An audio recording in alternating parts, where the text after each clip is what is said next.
Agora nós vamos analisar a estrutura do parágrafo de desenvolvimento e vamos ver de que forma que nós podemos organizá-lo dentro da ideia do parágrafo padrão. Primeiramente nós vamos ler e em seguida vamos analisá-lo. Em pouco mais de um século, muitas foram as conquistas do povo afrodescendente no Brasil. No entanto, o longo período de opressão deixou marcas profundas em sua trajetória. A falta de programas de assistência social aos ex-escravos e seus descendentes manteve esse grupo à margem da sociedade, gerando consequências que ainda se refletem em suas vidas. De acordo com o último censo IBGE, os negros ainda são maioria entre a população mais pobre e mal remunerada, assim como lideram o ranking daqueles que sofrem com a violência policial. A manutenção velada de estereótipos e preconceitos levam à desigualdade de oportunidades, o que mantém o negro marginalizado em pleno século XXI.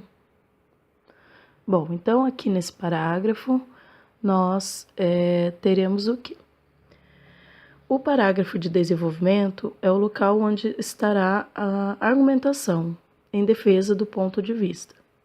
Então o autor vai reunir ideias, informações, dados, etc., para argumentar em favor, em defesa da sua tese e assim poder convencer o seu leitor.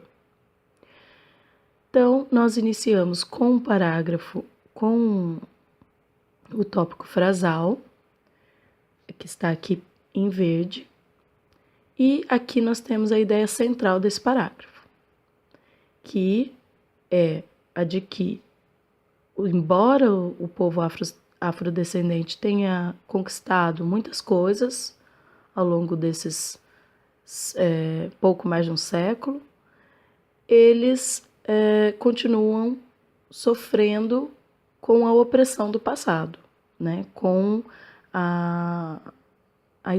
o legado que a escravidão deixou para eles. Aí, no desenvolvimento do parágrafo, que é essa parte amarela, o autor vai buscar deixar claro de que forma que esse legado afeta a vida do negro hoje no Brasil.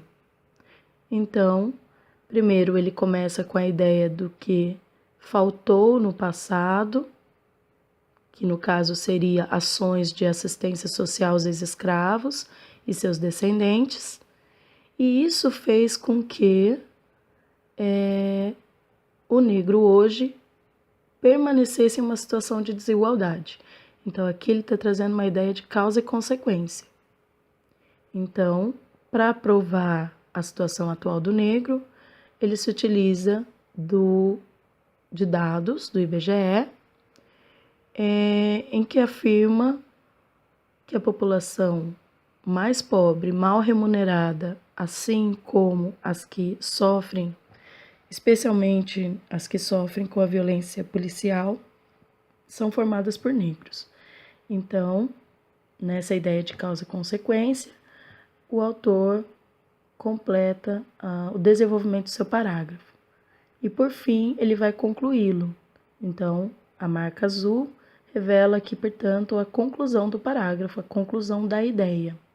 A manutenção velada de estereótipos e preconceitos leva à desigualdade de oportunidades, o que mantém o negro marginado em pleno século XXI. Então, ele conclui o pensamento, conclui, portanto, o parágrafo. E dessa forma, ele já pode iniciar o segundo parágrafo de desenvolvimento do texto. Então, o parágrafo padrão, ele ajuda o escritor a organizar as suas ideias e, assim, de forma organizada, consegue dar progressão ao texto. Então, é muito importante que vocês estudem essa estrutura e uma das formas de estudar é lendo redações. Então, vocês podem buscar na internet redações com nota máxima do Enem, da FUVEST, e assim vocês perceberão que a grande parte desses candidatos que tiraram boas notas seguem a estrutura do parágrafo padrão. E a partir da leitura, vocês vão conseguir fixar, internalizar a estrutura desse tipo de parágrafo e, consequentemente, poderão reproduzi-lo. Então, bons estudos e até a próxima!